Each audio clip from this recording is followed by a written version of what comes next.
Kelly Kellum said Apple will want to stay competitive with Cash App and PayPal, both of which are already providing crypto options. So with that said, transitioning into our discussion, Jeb, Apple might be using Bitcoin here very soon. We might find out for certain here at Bitcoin 2022 here in next week. What are your thoughts there? I think that would be the largest adoption story that we've seen on Bitcoin since Tesla. And the reason is Apple is, I don't know if it currently is, but let me look this up, is I believe the most valuable company in the world. Yes, it is, sitting at $2.868 trillion. At one point, if I remember correctly, they did breach $3 trillion. Or they got very close to it. Apple is sitting at nearly $3 trillion market cap. If Apple were to adopt Bitcoin in any way, shape, or form, everybody who has ever knocked Bitcoin basically has absolutely no argument. Literally, we've got a country that's adopted Bitcoin, and the largest company in the history of the human race has adopted Bitcoin. So that would be the largest adoption event in the history of mankind for Bitcoin. So we need to understand that this would be a very big deal. We also need to understand that everything we're talking about right now is rumor and speculation. I want to make that very clear. Apple has not come out and said, oh, we're adopting Bitcoin. But there is a reason to believe that. As you know, they have the product Apple Pay, which I didn't know they had this many users. But as of December 13, 2021, there are over 507 million Apple Pay users. Yeah. I did not realize that that many people use Apple Pay. That's insane. Well, and I almost exclusively use Apple Pay. Kelly and I were talking about it because there's numbers from earlier in 2021 that led you to believe the number was closer to 132. It grew in September to 507 million. And so we don't have any numbers, so that's why we're leaving at 507. But who knows what that number actually is sitting right now in March of 2022. It probably has grown since then and could be sitting in way higher than 507 million. Well, what it is now more and more and more and more small businesses are able to upgrade their point of sales to be able to accept Apple Pay. So now pretty much, I mean, I can go everywhere with my Apple Watch, with my phone, and be able to pay. I pretty much now exclusively pay for everything with Apple Pay. So it's like I'm one of I'm one of the examples of people that use Apple Pay, and I think that I think Apple Pay is something that is going to continue to grow in users because more people are going to see the absolute the ease of use of it. Like literally, you don't even have to carry a wallet on you. I don't have the time carry a wallet with me because I can just go boop boop boop. There you go. I paid for what I need to pay for. And then also I have my Apple Card and I get cash back. So if I use my Apple Card, it's great, you know? So anyways. Yeah. I think the thing that we need to realize is what the concept of an on-ramp is. What is an on-ramp? Well, on the interstate, an on-ramp is a way that you get on that's the way you get on the interstate. An off-ramp is the way you get off the interstate. So what we're looking for right now are on-ramps that allow people to get into cryptocurrency. Ideally, an on-ramp is something that is not so sharp that it's difficult to drive on. Normally, an on-ramp, you drive a little bit slower than when you're on the full-on interstate. It's something that allows you to get up to speed and go your own pace so that you're able to join in with the rest of the traffic. And what we're seeing right now are all kinds of new on-ramps opening up to Bitcoin and cryptocurrencies. Having Apple, one of the most user-friendly customer service or customer experience-oriented companies in the world, opening up to Bitcoin, you can bet that if they're going to join the Bitcoin narrative, if they're going to join the cryptocurrency space, they're going to do it in a way that is remarkably user-friendly for the sake of their brand. They are not going to integrate this in a sloppy way. They would rather not integrate it at all than do it in the wrong way, because Apple tries to build very quality, very user-friendly products. That's what Samay was just talking about. The reason everybody wants to use Apple Pay is because it's simple. That's why. It's a very, very simple way to use your electronics. Apple has done a good job with user experience. And that's a big deal, because if you combine Apple's experience and expertise of user experience, UX, and then you combine that with the difficulties of user experience with Bitcoin, because Bitcoin is sometimes relatively complicated if you don't know what you're doing, or if you're not using an exchange. If you combine Apple with Bitcoin, then you have a solution to a concern in Bitcoin. The user experience on Bitcoin can be difficult. Apple is an expert in that. So combining those two could be a very, very beneficial thing. Yeah. Not to mention, if you have 507 million people being able to use Bitcoin on Apple Pay, 1% of them are going to use it just for the sake of it being a novelty.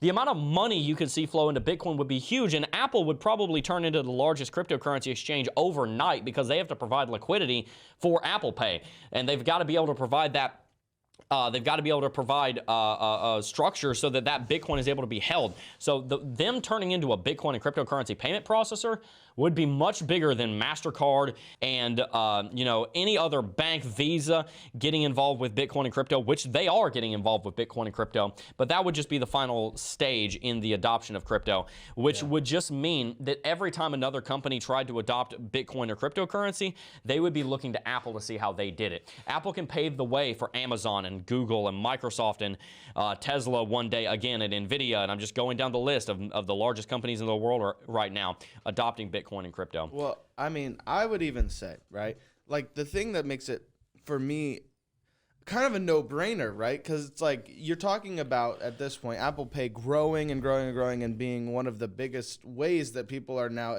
working with money, and Apple's making a very clear run towards the financial space, creating the Apple Card and all these things.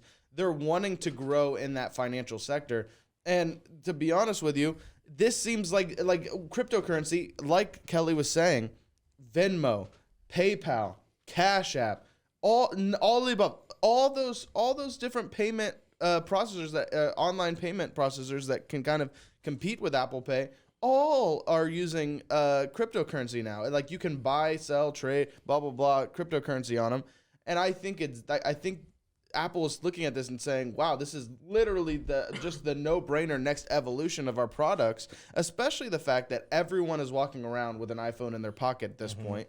And so it's kind of just a no-brainer to get now the very tech-savvy, because I saw somebody comment in chat, it's like a real crypto person doesn't use Apple. Yeah. Well, I mean, to be honest with you, I don't know about that. I don't know if that's true, but the sentiment is though. Think about it. Right now, what they're trying to do is get the tech enthusiasts, because right now the tech enthusiasts aren't really, to be honest with you, they're using the more open platforms, right?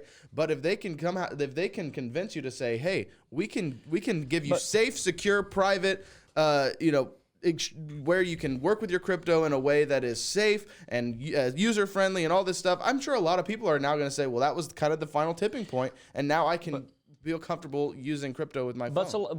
Let's say that that's true, that real crypto people don't use Apple products. Okay, well, we don't need Apple to convert real crypto users. No. They're already in crypto. I want Apple to be advertising to the masses that don't use crypto. That's the whole point. I want it to get adopted by the average Joe.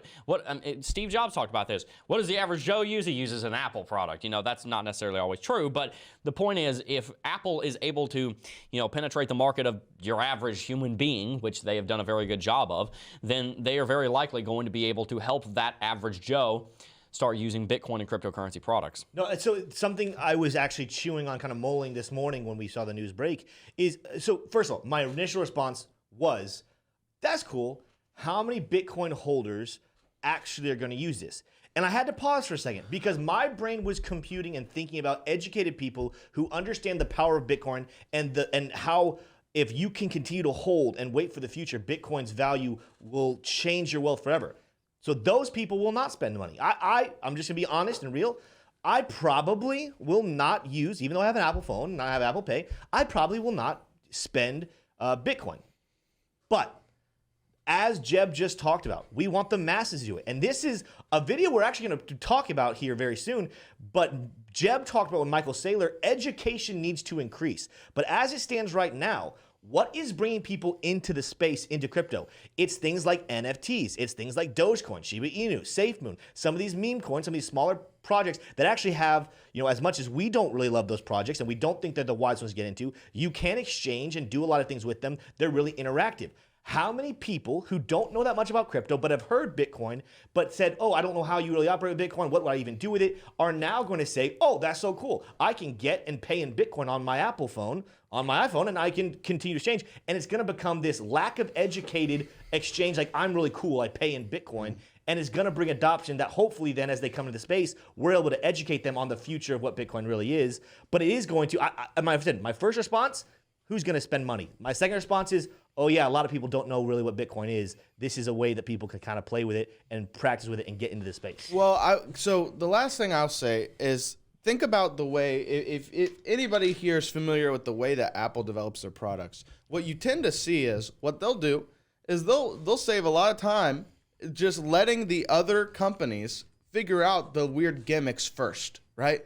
They're not going to be the first ones to make a folding phone. They're not going to be the first ones to, use stylus, all the stuff that, like, it's all the cutting edge, whatever companies that always do that. They wait for them to figure it out and fail at it before now they're going to make a better, stronger version of whatever that gimmick was, right? So I see this being something that, what we'll see happen, and it's the same thing with crypto. They've been hands off crypto. Why? Because they're wanting to see the other companies fail at it, or at least do it worse. And then they say, okay, here's how we can do a very much, walled garden, very, very like user-friendly way of doing it, and know that we're going to do it excellently. That's the way Apple has done their products. Like, they're never the first ones to a gimmick. It's very rare that they are. They always are the ones that are like, we're going to let somebody else do it, and then we're going to claim that they're going to do a presentation saying, it was the natural evolution of our products, that we noticed that this is where things were going, and like they always then take credit for it, but they're never the first ones to do it, and that's what I think is going to happen here. They're seeing that crypto, everyone's interested in crypto. Everyone's involved in crypto. Crypto. They're all involved in crypto. I'm going to be honest with you. I could see this going way more than, like, right now we're seeing it as a payment thing in Apple Pay. Yeah. That's one thing. I could absolutely see Apple starting to find ways to integrate wallets and all this stuff within their ecosystem and their platform. I could see them being able to start integrating, people being able to store NFTs in a certain way on their Apple products and doing, like, I think they're going to start to build all this functionality like they have. And I think that's the evolution, and they're going to come out and be like, yeah, we're actually the innovators of the space, just because they made it where it's not breaking and glitching all the time. Well, I mean, it's like with the Microsoft Zune. I was trying to think of this name yesterday when Apple came up on the stream yesterday. I forgot exactly what it was, but I was trying to say this. Zune, if you guys don't realize, 6 months before Apple released the iPhone, Microsoft released the Zune, which was basically an attempt at a smartphone. It got discontinued in 2012 because of abysmal sales, and nobody liked the thing. The branding on it sucked. It was technology driven. That's why everybody thought, oh yeah, it's cool, it's got great tech, but nobody cared. Nobody believed in the branding. Then the iPhone was introduced on June 29th, 2007, and because of Apple's brand, and because of their why, and because of their passion, and because of what they stand for, et cetera, et cetera, et cetera, they ended up becoming extremely successful. So the thing that you need to realize here is that Apple doesn't, as Smay said, doesn't need to be first to market. They're not this insecure person who wants to go and brag to everybody. They know they're top dog. They know they're this, as somebody said in chat, the 800-pound gorilla that brings in $380 billion a year in revenues and $119 billion in earnings every single year. They know that. They don't need to brag. They don't need to show off. If you have to brag about something, then there's probably nothing to brag about. You're probably bragging because you're insecure. They're not bragger. They don't need to brag. Now, they will come out and do a little subtle brag. They're like, oh, yeah, we came out with it first. But as far as being able to say, as far as them being first, they'd rather be later and then just say they were first. Yeah. So Apple is going to, at some point, adopt Bitcoin. That is just, in my opinion, that's a given. The question is when. The reason that it seemed like this might be coming, and there's a few other reasons, Jack Mallers, the founder of Strike, which is being used in El Salvador for their adoption, has been posting quite a lot about Apple lately, and it's very interesting because he even has a thing here of him flipping off a Chase ATM. You know, there's a lot going on here about why Apple may be soon adopting Bitcoin and cryptocurrencies, and quite frankly, I've said this on streams before, I think it makes a lot of sense from a branding standpoint as well. Apple has always positioned itself as the countercultural, the different, the, we're going to do things the new way. We're going to use technology and we're going to help people with it. And they've always positioned themselves as the rebellious type. They've always done that. They've also always positioned themselves as the individualistic type. If you look at any Apple ad, you will never see a group of people in the ad. It's almost always an individual because they're a very individual-focused business. And funnily enough, that's kind of what, that's somewhat kind of how Bitcoin is. Bitcoin is obviously very community driven. It's got a big network. It's got a huge community. But at the end of the day, it's to help you reach financial sovereignty and throw off the chains of these people that are attacking you. The 1984 won't be like 1984 ad. You could just as easily say that's an ad for Bitcoin if Bitcoin was out 40 years ago, even though it was an ad for Apple. So there's a lot of brand alignment between Bitcoin's brand and Apple's brand. So Apple is going to be able to adopt Bitcoin at some point in the future and make a very strong case that, hey, Bitcoin is what we stand for. It was the natural evolution of what we would do with our payment processing and merchants, because Bitcoin is for the individual. Bitcoin is for the layman, just like us. Bitcoin is not for big business, they say, as a big business. It's for the little guy. And they will end up being able to turn that into a brand powerhouse for themselves. So that's my take on that. Tim, do you have any final thoughts? Another thought that I want to... We actually talk about this on the show. If we're going to say things like this, make sure we're very clear. This is opinions. This is Tim's opinion. I welcome people saying, Tim, you're an idiot. I welcome people saying, Tim, I disagree. But if you agree, cool. That's just my thought. We have been asking why Apple hadn't gotten to Bitcoin before. Okay, last year, there's a lot of questions. Why isn't Apple already doing this? Apple's always been kind of going against the grain. They always that think different, be different. You know, that concept. Why is Apple waiting till now? What has happened recently? The government has come out and said, we are not against crypto. We are not against Bitcoin. We're going to start forming regulation to actually allow it to use in the space. Could that have possibly been the catalyst? And what we talked about on the show before, institutional money, billions of institutional, maybe trillions of institutional monies are waiting on the sidelines for a little bit of security of saying, am I going to get shut down if I adopt Bitcoin? Now have peace. Could Apple be saying, all right, listen, I don't know all the details, but we know that the government's not against Bitcoin, therefore, let's go ahead and let's move. Let's mass adopt it. We'll see what the regulation is. We'll stay within the law, but we know we're not going to be shut down. It's time to go ahead and move on this. Well, I think Apple's methodology, and this is what Smay was talking about, can be best described like this. They don't want to be the trailblazers. They want to be the construction crew that comes and puts the interstate in, the trail that was already blazed, and then get all the credit, because nobody remembers when there was no trail there, and that nobody remembers the guy who first blazed that trail. They just remember, oh, yeah, there's an interstate there. Yeah. They want to come in and skip the first 10 steps, let somebody else do that. But then they'll take it from step 11 on and forward, and then because they have that infrastructure built, they get all the credit. And that's what they did with the iPhone.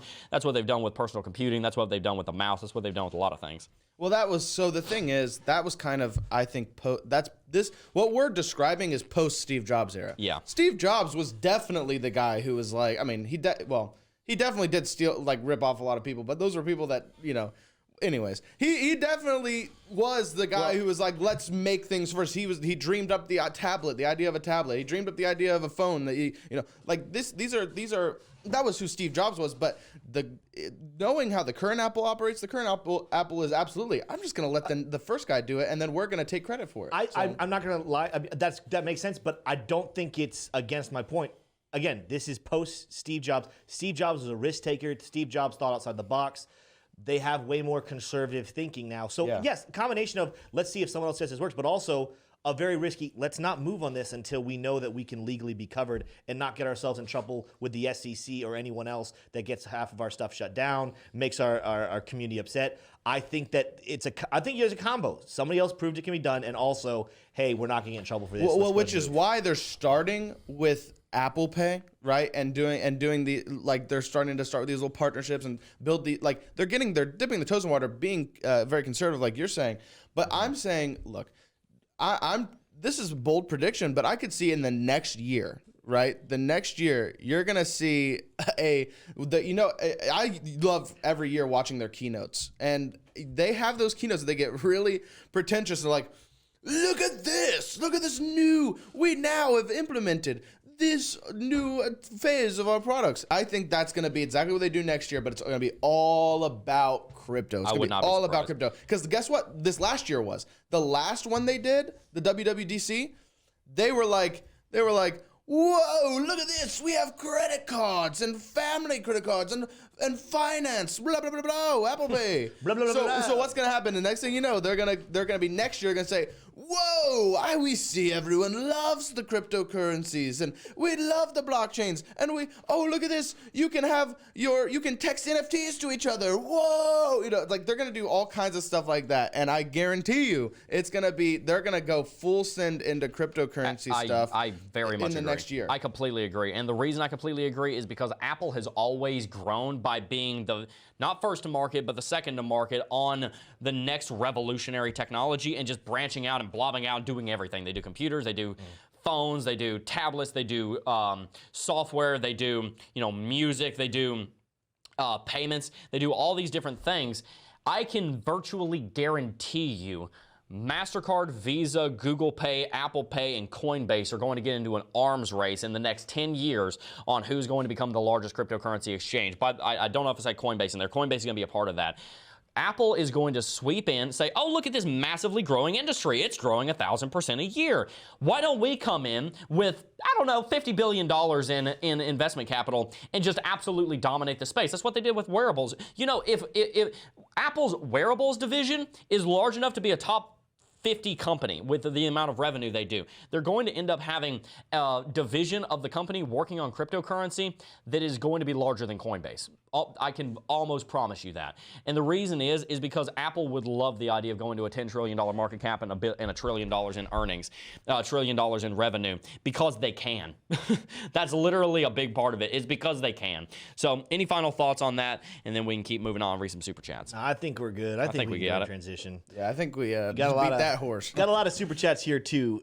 So some of these are related to price, but there was a couple of them that had to do with Apple. So I'm going to start there. Cryptopher said, "Do you think Apple could be hinting at Bitcoin or crypto in general before it announces its own token?"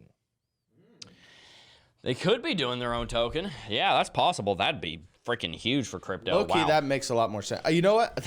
That would be very interesting if they just came out and they're like, haha, we made a blockchain. We made a blockchain. we didn't want to take a blockchain. We made one. I just think their silence is very telling. Apple has not talked about Bitcoin the last 2 years, and you know the executive leadership is fully aware of what's going on in crypto. There is no chance that they don't see what's happening here. Whoa! Whoa! Look at this guy. He watched the entire video. What a cool guy. I think the next thing that he wants to do is hit the like button and then probably even subscribe to the channel. And perhaps even comment down below what he thought. That would be pretty cool. Wow. What a cool guy.